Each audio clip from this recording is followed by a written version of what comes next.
अस्सलाम वालेकुम नाजरीन, आप देख रहे हैं नेशनल न्यूज़ HD। मैं हूं मोहम्मद अरसलान और नजर डालते हैं आज की अहम खबरों पर। नारोवाल से नुमाइंदा मोहम्मद फारूक की रिपोर्ट के मुताबिक फसलों को आग लगने के दो मुख्तलिफ वाक़यात। शक्करगढ़ रायबा मोड़ और गांव सहावड़ा में गंदम की खड़ी फसलों को आग लग गई। इत्तला मिलते ही फायर व्हीकल को रायबा मोड़ और गांव सहावड़ा में भेज दिया गया। मौका पर पहुंचते ही फायर रेस्क्यूअर्स ने फायर फाइटिंग शुरू कर दी और 40 मिनट में आग पर काबू पा लिया। गांव सहावड़ा में 2 एकड़ और गांव रायबा मोड़ में 1 एकड़ गंदम की खड़ी फसल जल गई, जबकि रेस्क्यूअर्स ने आग को मजीद बढ़ने से रोक लिया।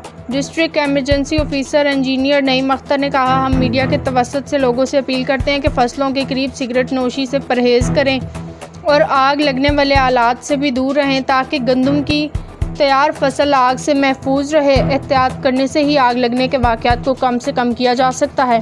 किसी भी इमरजेंसी की सूरत में फ़ौरन 1122 डायल करें ताकि जल्द से जल्द आपकी मदद के लिए रेस्क्यूअर्स पहुंच सकें।